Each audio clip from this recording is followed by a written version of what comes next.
মোহাম্মদ মানে কি জানেন? মোহাম্মদ মানে কি? প্রশংসিত। এই কারণে মুহাম্মদ সাল্লাল্লাহু আলাইহি ওয়াসাল্লামকে মক্কার লোকেরা গালি দিয়েও শান্তি পেত না। মানে যদি বলি এই প্রশংসিত লোকটা খারাপ, কথাটা হইল? প্রথমে আগে বলা লাগে কি? প্রশংসিত। মোহাম্মদ মানে কি? তো এই জন্য মক্কার লোকেরা রাসূল সাল্লাল্লাহু আলাইহি ওয়াসাল্লামকে মোহাম্মদ না বলে ডাকতো মুযাম্মাম, মানে নিন্দিত। তো মুযাম্মাম তো রাসূলের নাম না, রাসূল সাল্লাল্লাহু আলাইহি ওয়াসাল্লামের নাম কি?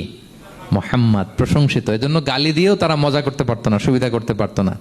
গালি দিলেও আগে প্রশংসা করে নেওয়া লাগতো। প্রথমে বলতো মোহাম্মদ পাগল, এরকম বলতো নাউযুবিল্লাহ, তার মানে প্রশংসিত লোকটা পাগল। হইলো? এটা গালি হয়েছে? ঘুরে ফিরে তো প্রশংসাই হয়ে গেল। তো আল্লাহর হাবিব সাল্লাল্লাহু আলাইহি ওয়াসাল্লাম লিওয়াউল হামদ, প্রশংসার ফ্ল্যাগ নিয়ে বিশাল উম্মতকে নিয়ে জান্নাতে অভিমুখে যাবেন এবং জান্নাতের দরজায় হি উইল বি দা প্রথম নক করবেন, প্রথম নক করবেন উনি।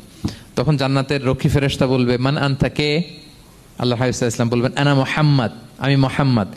তো ফেরেশতা বলবে আমরা দাঁড়ায় আছি এজন্য আল্লাহ বলে দিয়েছেন মুহাম্মাদের আগে কাউকে যেন এন্ট্রি দেয়া না হয়।